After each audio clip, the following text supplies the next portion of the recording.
हरि ओम श्री परमात्मने नमः। श्री गुरुचरण कमलेभ्यो नमः। श्रीमातपितृचरण कमलेभ्यो नमः। यो ब्रह्माणं विदधाति पूर्वं यो वै वेदांश्च प्रणोति तस्मै तं देवात्मबुद्धिप्रकाशं मुमुक्षुर्वै शरणमहं प्रपद्ये। ओम सन्नो मित्र संवरुण सन्नो भवत्वर्यमा सन्नो इंद्रो बृहस्पतिं सन्नो विष्णुरुरोक्रमः। नमो ब्रह्मणे नमस्ते वायो त्वमेव प्रत्यक्षं ब्रह्म वदिष्यामः ऋतं वदिष्यामः सत्यं वदिष्यामः तन्मामवतु तद्वक्तारम् अवतु वक्तारम्। ओम शांति शांति शांति। प्रिय बंधुओं, भगवत गुणानुवाद भगवत चर्चा इस मानव के लिए कल्याणकारी होती है और जो भगवान के भजन में प्रवृत्त हो जाते हैं उनको भगवान की प्राप्ति होती है। हमारे वेद शास्त्रों में कहा गया है, ईशावास्यमिदं सर्वं यत् किंच जगत्यां जगत तेन त्यक्तेन भुंजीथा मा ग्रदः कस्य स्वेद्धनम्। यह सारा संसार, यह जगत ईश्वर करके ही आच्छादनीय है। कोई भी किंचित वस्तु भगवान से भिन्न नहीं है। तेन त्यक्तेन भुंजी था, उस परमात्मा ने इन प्राणियों के लिए अनेक प्रकार के भोग यहाँ इस पृथ्वी पर प्रदान किए हैं। तो और भगवान का आदेश है इन भोगों को भोगो, लेकिन इनमें आसक्त मत हो गीत पक्षी की तरह। तेन त्यक्तेन भुंजी था माग्रध कस्य स्वेद्धनम। जैसे धन में आसक्त हो जाते भाई, ये धन संपदा तो उस प्रभु की है, किसी की भी नहीं है, इसलिए इसमें आसक्त न होना चाहिए, लेकिन भोग करते रहो। फिर वेद भगवान कहते हैं, कुर्वन्नेवेह कर्माणि जिजीविषे क्षतं समा एवं त्वयनान्यथे तो अस्ति न कर्म लिप्यते नरे। हे मनुष्यों, 100 वर्ष तक जीने की इच्छा करो और शास्त्रानुकूल कर्म करते रहो निष्काम भाव से। अगर निष्काम भाव से कर्म होंगे तो संसार बंधन में आप नहीं बंध पाएंगे और संसार से छूट करके भगवान को प्राप्त हो जाएंगे। अगर ऐसा नहीं किया तो परिणाम बिल्कुल उल्टा होगा। असुर्या नाम ते लोका अंधेन तमसावृता तांस्ते प्रेत्या विगच्छन्ति ये के चातम हनो जना। जो असुरों के प्रसिद्ध लोग हैं, जो अज्ञान रूपी अंधकार से आवृत हैं, जो अपनी आत्मा का हनन करने वाले हैं, वो बारंबार उन्हीं लोगों को प्राप्त होते हैं जो अत्यंत कष्टप्रद और दुखप्रद हैं।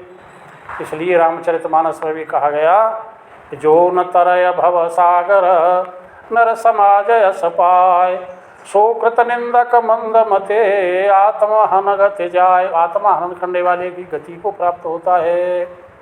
तो प्रिय बंधुओं, धर्म का उपदेश, ज्ञान का उपदेश, भक्ति का उपदेश करने वाले हमारे धार्मिक ग्रंथ हैं, जैसे वेद हैं, शास्त्र हैं, उपनिषद हैं।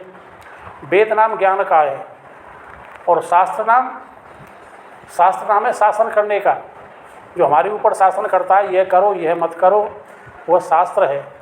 अथवा शस्त्र की तरह, जैसे शस्त्र संपूर्ण वस्तुओं को काट छाट करके अलग कर देता है, ऐसे ये शास्त्र हमारे संशय विच्छेदों को काट छाट करके अलग कर देता है, वह शास्त्र है। फिर आते हैं उपनिषद। उपमाने समीप में, निहमाने बैठना, सद माने सत परमात्मा के ध्यान स्मरण भजन में जब बैठते हैं तो भगवान के पास बैठना ही वो उपनिषद ज्ञान है। तीसरे आते हैं हमारे पुराण, जो प्राचीन गाथाएँ, राजाओं, धार्मिक राजाओं के वर्णन हैं, धर्म का वर्णन है, भक्ति का वर्णन है, वो पुराणों में कहा गया है। भगवान के 24 अवतारों का वर्णन है। तो हमारे ये धर्मशास्त्र हैं। तो हमारे वेद हैं 4, ऋग्वेद, यजुर्वेद, सामवेद और अथर्ववेद। तो इन वेदों में 2 प्रकार के वाक्य होते हैं, एक महावाक्य, एक आवांतर वाक्य। आवांतर वाक्य से हमेशा भेद ज्ञान होता है कि परमात्मा हमसे अलग है। जैसे सत्यम ज्ञान अनंतम ब्रह्म, हुआ परमात्मा सत्य ज्ञान स्वरूप और अनंत है, तो मतलब हुआ हमसे वो अलग है। अथवा द्वा सुपर्णा सयुजा सखाया, 2 पक्षी, एक जीवात्मा और परमात्मा। तो ये अवांतर वाक्य के भाव है। दूसरे होते हैं महावाक्य, जैसे प्रज्ञानम आनंदम ब्रह्म, अहं ब्रह्मास्मि, तत्वमसि अयात्मा ब्रह्म। तो प्रज्ञानमानंदम ब्रह्म ये ऋग्वेद का महावाक्य है, अहं ब्रह्मास्मि ये यजुर्वेद का महावाक्य है, तत्वमसि ये सामवेद का है, अयम आत्मा ब्रह्म यह अथर्ववेद का है। तो इनका तात्पर्य अभेद से ही आत्मा और ब्रह्म की अभेदता का ये प्रतिपादन करने वाले हैं। जैसे हम श्रवण करते हैं, देखते हैं, सूंघते हैं, चखते हैं, ये सबका सब उस ब्रह्म की शक्ति से ही होता है। ये क्षते शृणोति द जिघ्रति व्याकरोति च स्वाद स्वादु विजानात तत्प्रज्ञान मुदीरितम। फिर कहा चतुर्मुखेन्द्र देवेशु मनुष्यासु गवादिषु चैतन्यम एकम ब्रह्मात प्रज्ञान ब्रह्म मय्यपि, वो प्रज्ञान स्वरूप आत्मा मैं ही हूँ। ये जो है ऋग्वेद के महावाक्य ने ये अर्थ को हमें समझाया। दूसरा है अहं ब्रह्मास्मि, यानी अहं माने मैं, अस्मि माने मैं वही हूँ, ऐसा भाव है। जैसे ईशावास्य उपनिषद में आता है सूर्य की उपासना के लिए कि हे भगवान पूषण्ये कर से यम सूर्य प्राजापत्य बिहुरश्मि समूह तेजो यत्ते रूपम कल्याणतम तत्ते पश्यामि यो वसा वसौ सो वस्मि। जो आप में वही मेरे में है, ऐसा सो वस्मि है। और फिर संत लोग एक प्रकार का कीर्तन कराते रहते हैं, अहम ब्रह्म अस्मि, अहं ब्रह्म मैं हूँ, यह निश्चय करो सच्चिदानंद मैं हूँ। यह पूर्ण से पूर्ण जगत पूर्ण ही है, यह निश्चय करो पूर्ण में हूँ। हटा दो जरा जीव ग्रंथि को प्यारे, यह निश्चय करो सब में ही तुम्हें हूँ। हटेंगे तभी काम क्रोध आदि मन से, यह निश्चय करो ब्रह्म में हूँ। यह विज्ञान धारा की समदृष्टिता में सभी कुछ डूबे से समय ही तो मैं हूँ। अहं ब्रह्म अस्मि, अहं ब्रह्म में हूँ, ये यजुर्वेद के महावाक्य का भाव है। तीसरा आता है तत्वमसि सामवेद का, तत्सत्यम सात्मा तत्वमसि श्वेत केतु, हे श्वेत केतु प्रिय पुत्र, तत् माने वह, तुम माने तू, अस्य माने है वह तू ही है। तो वह तू ही है ऐसा देखने में तो नहीं आता है। ईश्वर सर्वज्ञ है, ये अल्पज्ञ है, वो सर्वशक्तिमान है, ये अल्पशक्तिमान है। ईश्वर स्वतंत्र है, ये परतंत्र है, तो ये लक्षण इसमें कैसे घट सकता है? बोले घटता है। जैसे तत्पद जैसे सिंधु है त्वम पद बूंद समान, अस पद पानी दो में ताहे एक कर जान। तत्पद जैसे भूप है त्वम पद मनहु किसान, अस पद मानुष दो में ताहे एक कर जान। तो ये इसमें लक्षणा होती है, बाद सामानाधिकरण, एक मुख्य सामानाधिकरण।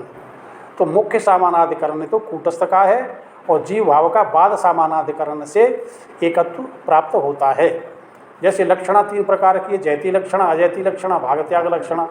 तो भाग त्याग लक्षणा के द्वारा ही ये आत्मा ब्रह्म है यह सिद्ध होता है। जैसे अमुक व्यक्ति हमने मथुरा में देखा था और वहाँ वह पुलिस की ड्रेस में था, अब वह अपने गांव में आगरा में देखा तो वह खेतों में पानी लगा रहा है, तो उसकी उस पोशाक पुलिस वाली को हटा दो और किसान के फावड़े को हटा दो, लेकिन मनुष्य तो वही है। ऐसे ही उपाधियों को हटा करके इसका एकत्व का दर्शन होता है। इसलिए स्वामी शंकराचार्य जी ने कहा कि वदन्तु शास्त्राणि यजन्तु देवान् कुर्वन्तु कर्माणि भजन्तु देवता, आत्मैक बोधेन बिना विमुक्तिर्न सिद्ध्यति ब्रह्म शतांतरे अपि। चाहे भैया कुछ भी करो, जब तक ब्रह्म और आत्मा की एकता का लक्षण सिद्ध नहीं होता है तब तक मोक्ष प्राप्त नहीं होता है, ऐसा भगवान शंकराचार्य जी ने कहा। यही सुखदेव जी ने परीक्षित को कहा, सर्ववेदांत सारम यद ब्रह्मात्मैकत्व लक्षणम वस्त्वद्वितीयं तन्नास्ति कैवल्यैक प्रयोजनम। अहं ब्रह्म परम धाम ब्रह्मा अहम परमं पदम एवं समीक्षन्नात्मानम् आत्मन्याधाय निष्कले। हे परीक्षित तू ऐसा ध्यान कर, मैं ही ब्रह्म हूँ, मैं ही परब्रह्म हूँ, तो तक्षक तेरा कुछ भी बिगाड़ नहीं कर सकेगा। संसार स्वप्न तुल्यो ही राग द्वेषादि संकुल, स्वकाले सत्यपद भाति प्रबोधे असत्यपद भवेत। भैया ये संसार तो स्वप्न के समान है और राग द्वेष से ये भरा हुआ है, तो इसलिए इस संसार में तो सारा कुछ नहीं है, वो परमात्मा ही सार रूप है। संसार स्वप्न तुल्यो ही राग द्वेषादि संकुल, स्वकाले सत्यपद भाति, ये तो हमें अज्ञान काल में ही सत्यवत प्रतीत होता है। इसलिए सर्वम खलविदम ब्रह्म अयम आत्मा ब्रह्म प्रज्ञानम आनंदम ब्रह्म और अहं ब्रह्मास्मि, ये महावाक्य हैं वेद के। और इनके अनुसार जैसी भावना हो, चाहे भेद भावना चाहे अभेद भावना, उसी आराधना अनिवार्य है प्रभु की, ये करते रहना चाहिए। बोलो कृष्ण बलदेव की जय। ओम देव शांति अंतरिक्ष ग्वम शांति पृथ्वी शांतिराप शांति औषधय शांति वनस्पत शांति विश्वदेवा शांति ब्रह्म शांति सर्व शांति शांतिरेव शांति। ओम श्यामा शांतिरेधि। ओम शांति शांति सुशांतिर्भवतु। बोलो कृष्ण बलदेव की जय। प्रिय भक्तों, हरे राम को नाम सदा जिन के मुख, बेतरे तो तरे न तरे तऊ तो तरे हैं।